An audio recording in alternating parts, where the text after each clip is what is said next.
So here's a little fun fact about me. Something I've really enjoyed doing since I was little is coming up with game rosters for hypothetical games. I don't know, something about figuring out what I'd want to see in whatever game has always scratched an itch in my brain, in a way. And over the past few years, I've seen some other YouTubers do similar things in video form, largely with fighting games. And it was after recently watching a couple of these that I thought, why haven't I done a video like that yet? And thus, here we are now. Though instead of going with a fighting game, I'm going with a genre I'm much more accustomed to, the kart racer. And hey, with Nintendo's next console on the horizon, a new Mario Kart game is likely to follow, so I felt that'd be fun to focus on. So for this video, we're gonna tackle this hypothetical scenario. If Nintendo were to approach me and give me the creative reins for the next Mario Kart game, what direction would I take the game? Well, let's get into it.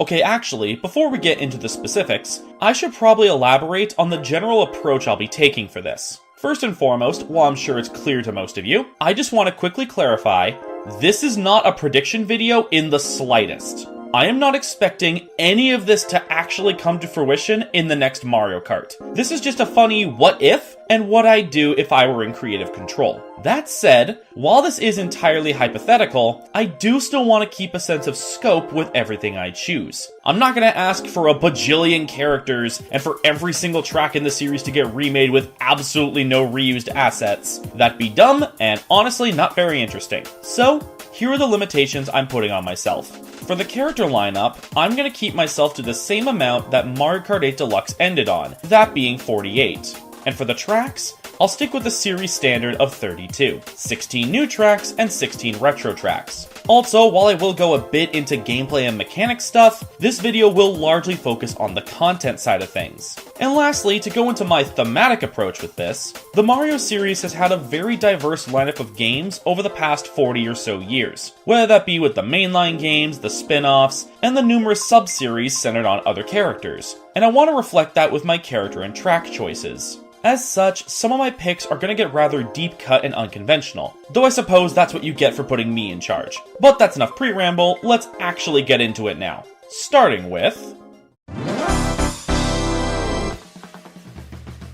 So I only really have a rough idea for how I'd handle the game's gameplay, so I'll keep this section on the briefer side. First and foremost, I'd stick to races having 12 racers, like in Wii and 8. And in regard to general control style and handling, I think 8 set a good standard that we can keep to. As for the additional racing mechanics, I'd keep the gliding and the underwater driving, but as for the anti-gravity, I think I'd remove it. Not that it's not fun, because it is fun, but that was 8's main hook, so I don't want to lean into that gimmick again. And before you ask what that means about any tracks from 8 that may come back, we'll get into that later. Regarding items, I'd keep the ability to hold 2 items at a time, and by extension keep the double item boxes, but I am going to make a big change to that system. I'm bringing back the ability to swap between your items like you could in Double Dash. Would that potentially make things more chaotic? Absolutely! And that's just how I like it. That said, I am getting rid of the coin. In fact, I'm getting rid of the coin system altogether. I know it's been present in a few Mario Kart games now, and played a big part in the meta for Mario Kart 8, but I've never been huge on the coin system myself, and I especially don't like having coins as an item. So yeah, we're scrapping those. Now to those wondering what that means for unlocking kart customization parts, well, I think I might remove kart customization too. It was a neat addition for 7 and 8, but I think I want to go back to simply having multiple pre-made vehicles to pick from, like in Double Dash, DS, and Wii. Also, I wouldn't lock the vehicles to weight classes. Any character can drive any vehicle. And lastly, regarding the speed classes, I'd have the standard 50, 100, 150 and mirror, but on top of that, I'm keeping 200cc. It was a great inclusion that makes for a really fun and chaotic challenge, and I'd absolutely want it back. And that largely covers what I had in mind for mechanics. In a nutshell, I'd lean into it feeling more like a mix of Wii and 8, with a hint of Double Dash. Just enough for it to feel different, without it feeling too jarring. Where things will really show their difference, though, is in the character and track lineups. Which, on that note...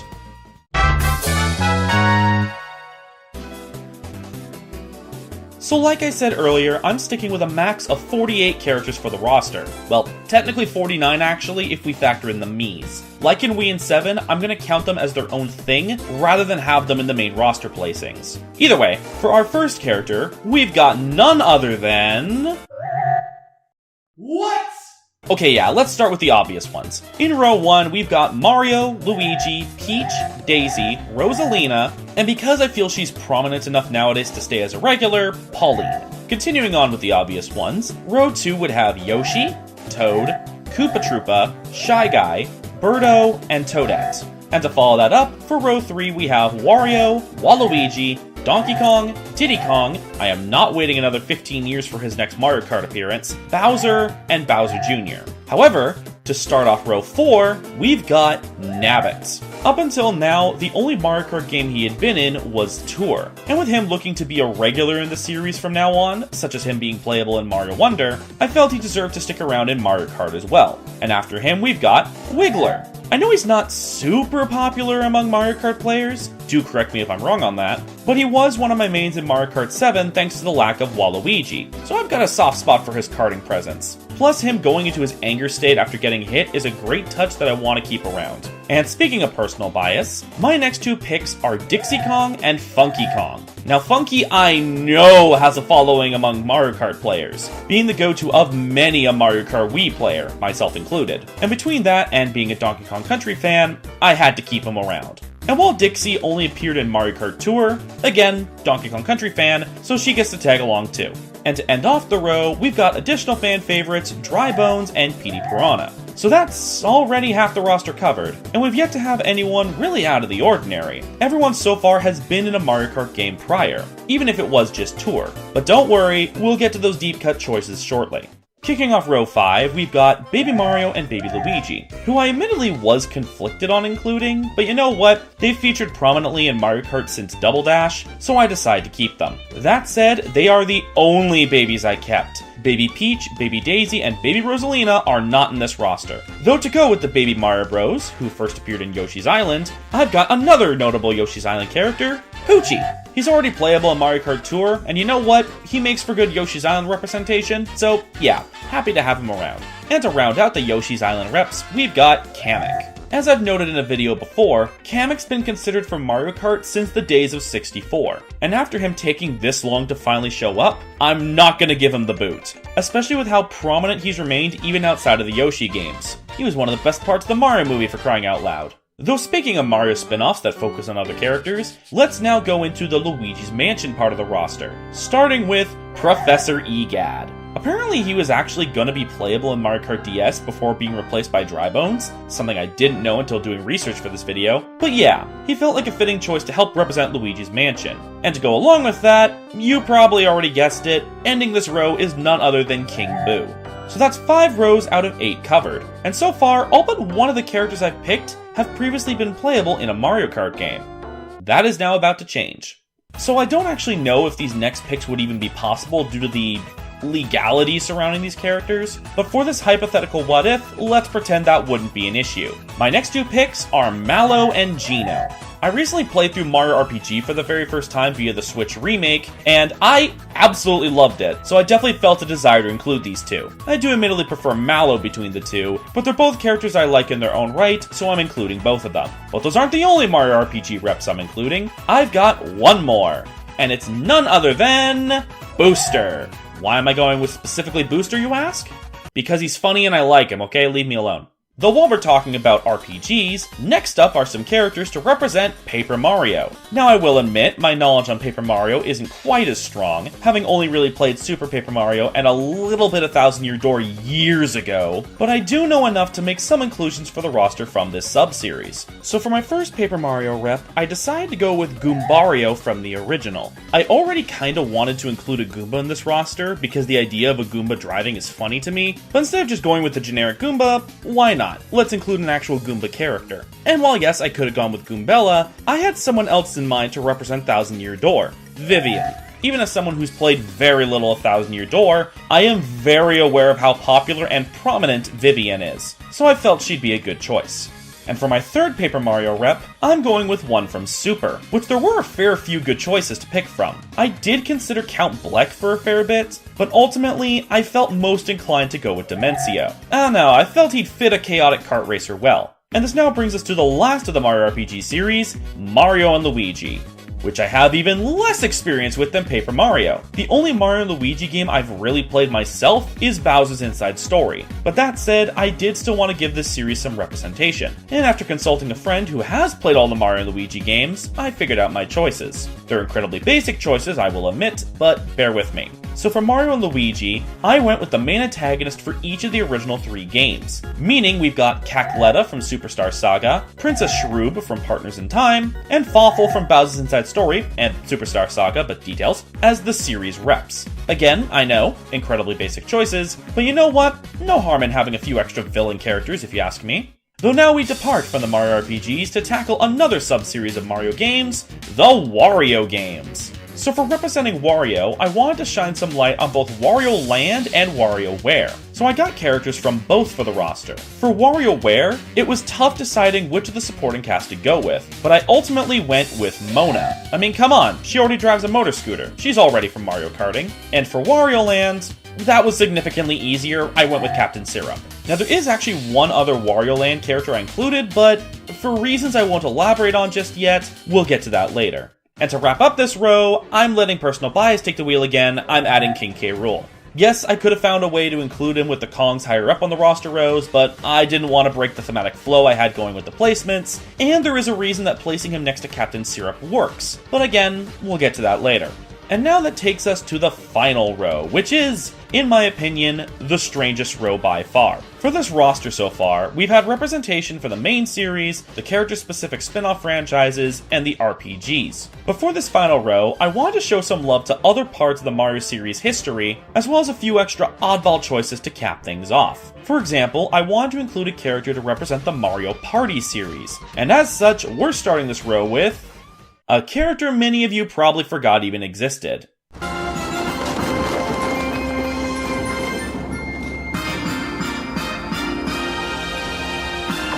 Welcome to the Star Carnival! Yep, we're going with MC Ballyhoo from Mario Party 8. I know he was only in the one Mario Party title, but speaking personally, when I think characters to represent Mario Party, he's the first that immediately comes to mind. Plus, imagine hearing that iconic laugh as he hits you with the green shell. Come on, it'd be perfect. So next up, I wanted to include some kind of representation for the Mario sports games, which surprisingly, there's a lot to pick from. The earlier tennis and golf games have several human characters alongside the Mario characters, and Mario Hoops 3-on-3 introduced Mario-fied versions of the Black Mage, White Mage, and Ninja from Final Fantasy. That said, if I'm being honest, I don't really want to go with either option. While it would be a pretty deep cut to go with one of the human characters, I don't know, I think it's kind of a boring direction to go. And while these Final Fantasy job classes got Mario-fied versions, they're ultimately still Final Fantasy job classes. So with that in mind, what do we have left to pick? Well, there is one option left. And it's an out there one.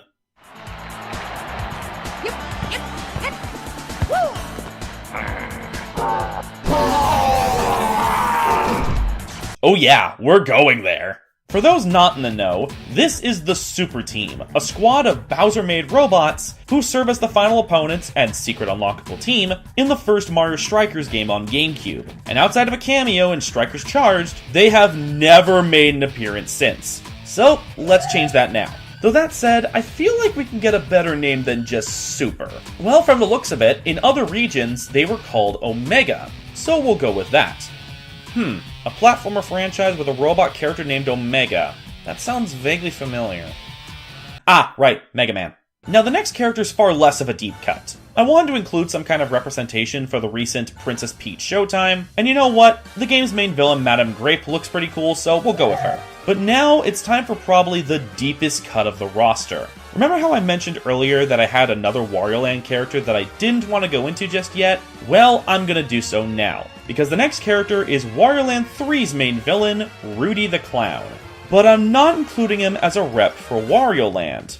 I'm including him as a rep for Dr. Mario. For those unfamiliar of what I'm talking about, Dr. Mario 64 had a full-fledged story mode, and in it, you would compete against enemy characters from Wario Land 3 as you set off to recover Dr. Mario's Mega Vitamins that were stolen from him. And the mastermind behind the theft, the game's villain and final boss? You guessed it, it's Rudy.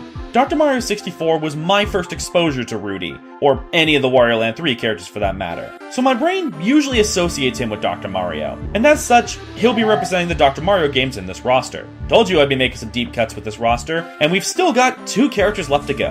Which on that note, I will admit that these final 2 characters are from the mainline Mario series, but I just really wanted to include both these characters, and I didn't feel like they'd fit anywhere else on the roster, placement-wise. So firstly, we've got the speediest sprinter on all of Isle Delfino, Il Piantissimo from Mario Sunshine. I felt it'd be fitting to include one of those race characters from the 3D Collectathon games, but we've already got a Koopa, and I didn't want to include a Mario reskin. And plus, Il Piantissimo is such a bizarre character that I couldn't resist going with him. And hey, he could be the designated time trial ghost character, like TT in Diddy Kong Racing or Entropy in the Crash Racing games. And that now brings us to the final character of the roster. Gotta end things on a strong note, so to end off this lineup of racers, we have... I wasn't bluffing when I said to add him to the next Mario Kart game. And that brings us to our total character roster. Like I said, some of my picks were gonna get unconventional, and I know I left out a few prominent faces from the previous games. But I wanted a nice mix of familiar with more out there, something that ideally feels like a celebration of the franchise as a whole. Plus, a handful of those absent characters can get a chance to live on in another form. Which brings us to...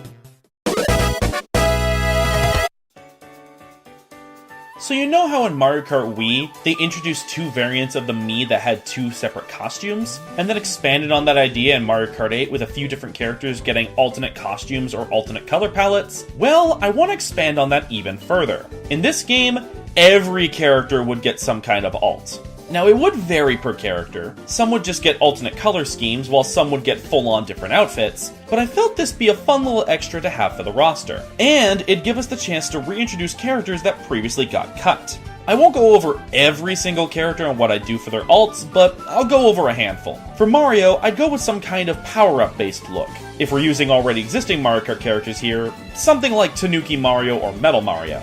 For Luigi, however, I'd give him his Mr. L outfit from Super Paper Mario. Then for Peach, I'd give her one of her Showtime outfits, probably the Sword Fighter one. And for Daisy, her Striker's uniform. Easy. Characters like Yoshi, Shy Guy, and Birdo would get their color palette sets like they had in Mario Kart 8. Toad and Toadette would get their Treasure Tracker outfits. Bowser would get Dry Bowser. Wario would get his WarioWare Biker outfit. Waluigi I considered giving his Tennis Aces outfit, but then I remembered his really slick outfit from Mario Golf Super Rush, so he'd get that instead. I could go on, and I will just a little bit more. Diddy and Dixie's alts, their Player 2 color palettes from DKC2. Funky's alt, his War outfit from Donkey Kong 64. Poochie's alt, his Woolly World design. Egad's alt, that ghost gown he briefly wears in Superstar Saga. King Boo's alt, his Luigi's Mansion design. K. Rool's alt, Captain K. Rool. And this is why I had him next to Captain Syrup.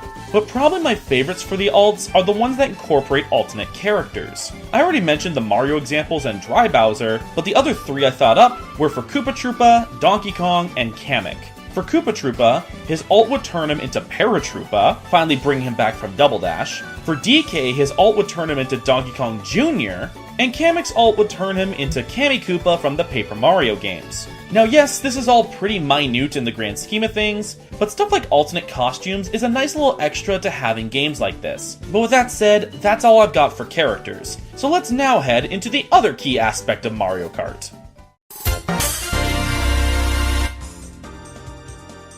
And here we are at the part I was looking forward to the most with making this video. Mario Kart has had a vast array of tracks over the years, and thinking up ideas for new ones and which ones I was going to bring back, I felt was going to be a fun process. And sure enough, it was. Now, full disclosure, this is going to be more a discussion on the track's theming and locations rather than the track designs themselves, but I will discuss some track design related ideas when applicable. So starting off with our new Mushroom Cup, we'd begin with the series tradition of a circuit track. In this game's case, Peach Circuit. I was tempted to go back to tradition and make it a Luigi circuit, but I decided to save Luigi's presence for a later track. But yeah, this be about what you'd expect for a circuit track with the added theming of Peach's castle. Then for our second track, we've got Rogueport Harbor. Yep, I wasn't keeping the RPG references to just the characters. We've got Thousand Year Door representation in track form too. Still being in the Mushroom Cup at all, I imagine it be on the simpler side, sticking to the harbor and the plaza of Rogueport. Now the third track's a fun one, Fuzzy Forest, based on the level Touch Fuzzy Get Dizzy from Yoshi's Island. You'd have a foresty track, probably with a fair few hills and slopes, but you'd also have the titular fuzzies flying about, and either from player-imposed contact or maybe a track set piece that forces it, you'd get to briefly experience the trippy effect of the fuzzies. And to round out Mushroom Cup, we've got a bit of a deep cut, Luigi's Casino, based off those Luigi Casino minigames from Super Mario 64 DS and New Super Mario Bros. DS. When I was coming up with track ideas, I'd realized that we hadn't had a casino track in the franchise yet. A casino battle arena in Mario Kart Wii, yes, but not a track. Which hey, Luigi had a casino in those DS games, so let's go with one themed off that. This now brings us to the Flower Cup, which would start off with none other than Mario Circuit. Not much to say here, it'd be another circuit track. Next up is our resident desert track, though for this outing I want to lean more into a Wild West kind of theming, similar to that of Westerland from Mario Party 2. So with that we have Coin Rush Canyon. Then for our third track, we have a brand new Waluigi Stadium, based off the underground stadium from Mario Strikers, which according to the Nintendo website, was funded by Wario and Waluigi, so there you go. And if you're wondering why I made it specifically Waluigi's track and not Wario's, 1. Waluigi bias, and 2. Wario will get some love later. And to end off the Flower Cup, we've got Cavi Cape, based off the location of the same name from Bowser's Inside Story. Not much to say on the matter, I feel it'd make for a nice track visually between the inner and outer areas of Cavi Cape. Onto the Star Cup, and I've got a fun way to start it off. For our Resident City track, we've got Big Band Boulevard, based off the New Donk City Festival from Mario Odyssey. I'll fully admit that I was just really happy with coming up with that alliterative title, and I really want an excuse to use it, so hey, New Donk Festival track. Then for the second track, we've got Noki Lagoon, based off the beautiful Noki Bay from Mario Sunshine. With both the watery parts and the ruins of Noki Bay, I feel like you could have a pretty fun track here. And I just remembered that Thwomp Ruins exists and has a small part of water itself. Oops. Moving on from there, the third track I've got is Smithy's Factory, based off the final dungeon of Mario RPG. Which on that note, anyone ever play Pac-Man World Rally? To those who did, if you remember the Talkman's Factory track, that's along the lines of what I was imagining for Smithy's Factory. Lots of machinery-based obstacles throughout. And to end off the Star Cup, we've got Frostburn Mountain, based off the Fire and Ice hybrid worlds of Mario Galaxy 1 and 2, such as Freeze Flame Galaxy and Shiverburn Galaxy. Thus you'd have a mountain track that thematically be both your snow track and your lava track. Perhaps a snowy outside with a volcanic inside? Or the track transforming from icy to fiery across each lap? I don't know, I think there's some fun ideas that could be done there. And finally, we enter the Special Cup, which would begin with the Donkey Kong Country track. And while I could have done something like DK Jungle or the like, I decided to let my bias steer the way again. As such, Special Cup starts with Bramble Boardwalk, a track based off the Bramble levels from DKC 2, which also means we'd get a new remix of Sticker Bush Symphony, which would be amazing. And keeping with the spin-offs, the second track of Special Cup would be Haunted Hotel, based off the Last Resort Hotel from Luigi's Mansion 3. Now we haven't really talked about lap structure with these tracks so far, but this one I definitely picture being a 3-section race rather than 3-lap. Starting the race at the front doors, making your way up and up the tower of a hotel, driving through numerous rooms from Luigi's Mansion 3, before finally ending the race at the rooftop. This would then be followed up by the third track, the series standard Bowser's Castle track. However, in this case, it'd be specifically based off the Bowser's Castle from Mario Wonder, because Bowser's Castle from Wonder was utterly fantastic, and a track based off that would be absolutely nuts in the best way possible. Heck, if you want to be more on the nose, call it Bowser's Rage Race. Don't actually do that. And last, but certainly not least, Rainbow Road. Speaks for itself, really. And if you want an idea for where to take it, maybe base it off the one from the Mario movie with its multiple branching paths. Basically a Yoshi Valley-esque Rainbow Road. That could be fun.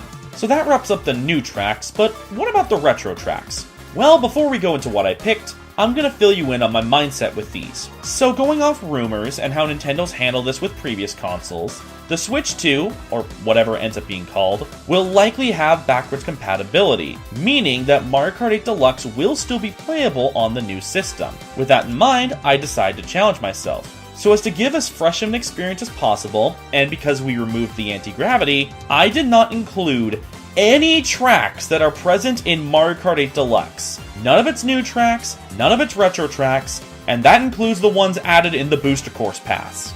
Now you may be thinking that that doesn't give me much to choose from for a retro track lineup here, but you'd be surprised how much I still had to work with, and how a strong retro lineup was still perfectly plausible even with that limitation. So with that said, to start off the Shell Cup, we've got Mario Circuit 4 from Super Mario Kart, which may seem a bit eye-roll worthy, but here's the thing. This is the only Mario Circuit from the original that has never gotten the retro remake treatment, not even in Tour. So why not? Let's give it the love it deserves. Following that up, we've got Delfino Square from Mario Kart DS, because that's one of my favorite tracks in the whole series, and I'd like to see it get the retro treatment again. Then after that, I'd go with Frappe Snowland from Mario Kart 64, because we don't have a truly traditional snow track yet, and when it comes to those, I quite like Frappe Snowland, it's nice. And to finish off the Shell Cup, Toad's Factory from Wii. It's Toad's Factory, what else do you want me to say? It's like the one Wii track people were shocked didn't end up in the Booster Course Pass. But hey, thanks to that, it could now show up in my funny little Mario Kart game. Moving on to Banana Cup, I'd start off with Shy Guy Bazaar from Mario Kart 7. It's a pretty unique track thematically, so I think it'd be neat to see again. Plus it gives Shy Guy a track in all this. Then for the second track, Luigi Circuit from Super Circuit. I've always liked the stormy feel of this one, and giving it a new coat of paint could elevate its memorability even more. For the third track, I'm playing favorites again, and going with Mushroom City from Double Dash. As I've previously talked about, I've always been a fan of both the chaos of this track and its non-linear structure with the crossing roads and all. It's one I've always been fond of. Plus, it's never gotten the retro treatment, so hey, a return it shall make. And to end off the Banana Cup, we've got Piranha Plant Pipeline from Tour, which... okay, I will admit, I haven't actually played this track because I've only played so much of Tour, but this is the only Tour original track that wasn't brought back to Mario Kart 8 Deluxe, so I feel it deserves a chance to shine on a console. This now takes us to the Leaf Cup, and to start it off, I gotta go with another Double Dash classic that's never gotten the retro treatment, Wario Coliseum. This one's already a really fun one in Double Dash, so I would love to see it come back. Which on that note, I'm just going to quickly clarify, this would remain 2 laps. I would not turn this into a 3-section race just because it's long. Following that, I'd go with something a bit calmer, Koopa Beach 1 from Super Mario Kart, which, oddly enough, has also never received the retro treatment. Not much to say, it's Koopa Beach, you'd get a new remix of its pretty nice music, so ayy. Then after that, we'd return to the world of Super Circuit with Lakeside Park, which got a pretty neat reimagining in Tour. Do something similar to that, but with a larger emphasis on the volcanic eruption, and you'll have yourself something pretty cool. And to finish off the Leaf Cup, Airship Fortress from DS. It's Airship Fortress, what else do you want me to say? It's like the one DS track people were shocked didn't end up in the Booster Course Pass. But hey, thanks to that, it could now show up in my funny little Mario Kart game. Anyone else feel deja vu there? And finally, we enter the Lightning Cup, which will start off with DK's Jungle Parkway from Mario Kart 64. I did still want some kind of Donkey Kong jungle track in all this, and with other options like DK Mountain and DK Jungle being unavailable, this felt like my best choice. After that, we make our way to Wario Shipyard from Mario Kart 7, making for 2 Wario tracks in the retro lineup. This is why I made that stadium track earlier just a Waluigi one. But yeah, this is a unique and cool track, so it'd be nice to have back again. Then we reach our Bowser's Castle track, and I had to go with the rendition from Mario Kart Wii. This version might be my personal favorite, so I really wanted to bring it back. And this now brings us to the conclusion of the retro tracks with a returning Rainbow Road. Now by technicality, the Rainbow Road from Super Circuit should be next. However, this whole thing is what would happen if I was in creative control, so I'm gonna let my bias take control one last time. We're ending with the Rainbow Road from Double Dash. And there we go, that's 32 tracks completely figured out. Like I said earlier, this was actually the part I was looking forward to the most with this project. It was a lot of fun figuring out both the retro track lineup and ideas for the new tracks. But we're not done just yet, because there's something else I want to go over.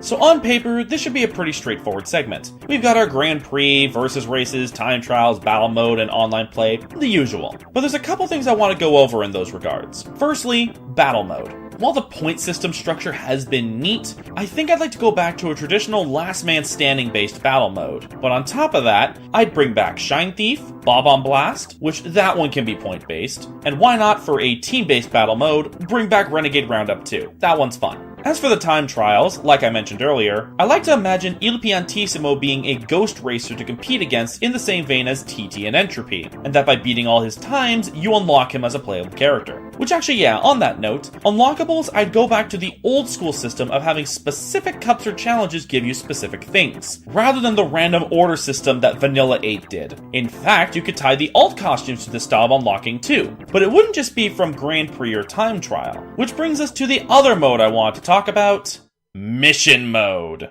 That's right, I would bring back Mission Mode from Mario Kart DS. This was honestly a great inclusion to that game, and while we did get a taste of it again in Wii with the Mario Kart channel events, which on that note, there is actually a mod that allows you to play all these events again. It's called Tournament Museum, check it out. It's something I would bring back again, and I'd tie some of the unlockables to beating certain missions. You can even make some of the playable villain characters into bosses to beat in order to unlock them. It's a rough idea at least, but I think it'd be a really fun inclusion to give the single player a little extra meat on its bones.